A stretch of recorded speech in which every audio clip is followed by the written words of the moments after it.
I was joking with Alex the other day that, you know what, Elliot Friedman had purposely mentioned, I think it was on Headlines to Start, that the Caps were getting impatient with Evgeny Kuznetsov, who had sat out the other game and now was on the COVID protocol list. It was really interesting. Mentioned in 31 Thoughts, the blog. I haven't listened to New Up podcast. So I don't know if he mentioned it there. And I had joked before some of these new reports came out, what about if, like, the Flames have their problem child in Monahan, Kuznetsov is there, and we have a Monahan for Kuznetsov deal?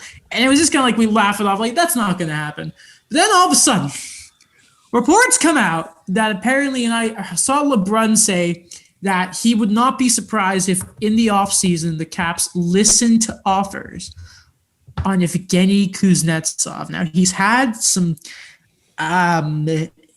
questionable behavior incidences. He was caught with a substance on video, then told the IIHF to test him. He was then tested and found positive for a drug. He is now, I think, he has a suspension, I think, in international play. Yeah. So if you look at projected rosters for Team Russia, he's not there. So I'm just saying, guys, when there's a 1-for-1 in the offseason, I'm telling you, Kuzi for Monahan's going to happen. Wow. You think Brad Treliving wants to deal with that? I know. Like, they already have enough, I guess, like, uncertainty or or not current instability, but pending instability, because I don't know what the Flames are going to do in the offseason. Mm-hmm. But, you know, Milan Lucic just helped them. He said he's going to waive. He's going to waive his no trade clause, so he's unprotected by the Flames. So they get to nice guy, one extra player. Yeah, like Seattle's not taking him. I'm sorry. Like, this is no offense. Do any of you think that Seattle will take Milan Lucic? Apparently, it was one of the moves he did because they would have to expose like Andrew Mangiapane or Dylan Dubé. So listen, I don't care if it's Milan Lucic or fourth line center in the AHL. I'm not taking that contract.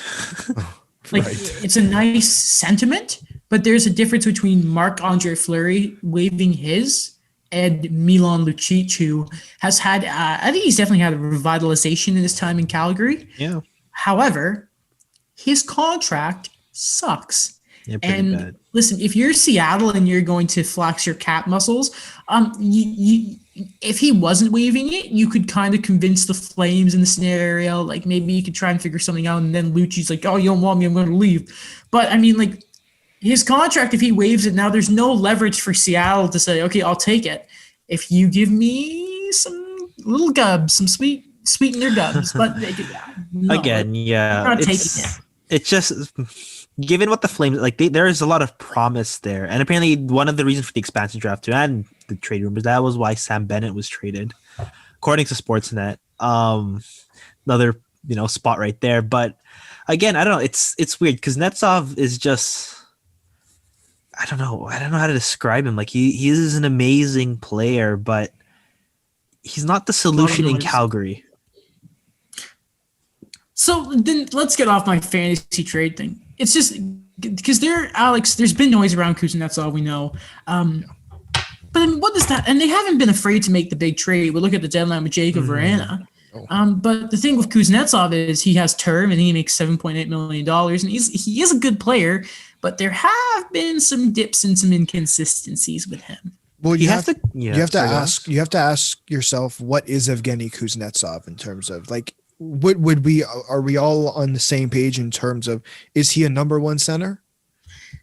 I think he can be. Like, I know they can't afford him, but the way I see it is like he is a very effective, like, borderline star player when there's already established, like, not like super old veteran guys, but like those veteran guys that could keep him in his place. Like, I would think of Vegas, like, you have a Mark Stone and a Max Petch already there to kind of say, like, hey, listen, like, this is how things go. But I know he's not going to go there, but it's just one example I could think of. Listen, if he is available in the summer, Vegas will be in on him. Like they're just in on everybody big, right? It's just how things work nowadays.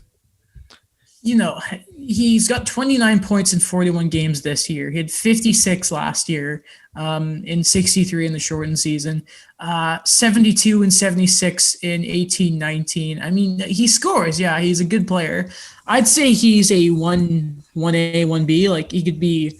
He's not an elite first line center, but if you combo him with, probably the right line mates, like he could work out. But I don't think Kuznetsov is consistent enough to be a definitive first line center. Okay, let me phrase the question like this.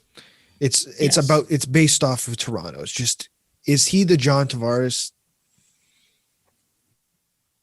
Or is he more than, like, I think, to maximize him, that role, and I think we should make it clear, you are not saying that he is John Tavares. No, I'm just, that's not what I'm doing. There. I just the example. That's all I'm doing. Just want to make that really clear. Oh, thank you for doing that, because I feel like I don't know. That's not what I was doing. Oh my God, no.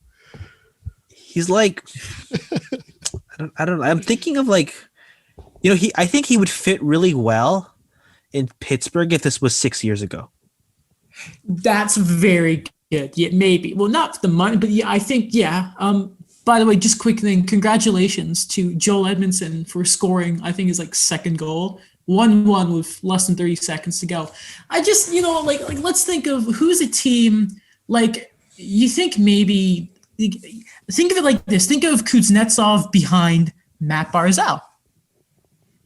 That could work, right? Think of Matt, Kuznetsov behind Ryan O'Reilly. That could work. I just don't like him on his own. The Rangers need a centerman. And if they want to, is that the move? Is that the move in the offseason to deal with? To have two 1Bs. Oh my God. To have two 1Bs. Yeah, maybe, man. I don't know, but you know who I bet goes after him? It just feels like he would do this. Bob Murray. Does he fit the age range, Daniel? He does. 28. He just I just imagine Getzlaf yelling at him on the bench. You just want what's the thing? We just want a hockey deal, and Evgeny Kuznetsov is that. When you go to put in daily face-off and it goes to daily motion, I don't know why that's happening.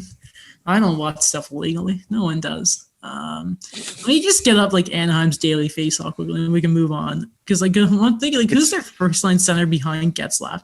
Oh, Trevor Zegras. Dude, we never talked about? That was the weirdest thing. This whole episode has been me reminding to bring up stuff. I meant to mention you guys. When the Ducks put that thing on Twitter saying, so our plan is to send Zegras down because we're going to develop him into a center. Thank you, goodbye. They explained the process and the decision-making in an official Twitter statement. It was the strangest thing I've ever seen. So, 2 days ago, Sam Carrick was on their first line. Ricard Raquel. I don't know, Joss Manson. But they're looking for hockey deals, right? So. Yeah. What a weird team. Hayden Fleury worked out. I like that one. Still. Yeah, but I don't know if that's a hockey deal per se. I know he fits right because it's 23 to 28, so he fit in right there. He's 24.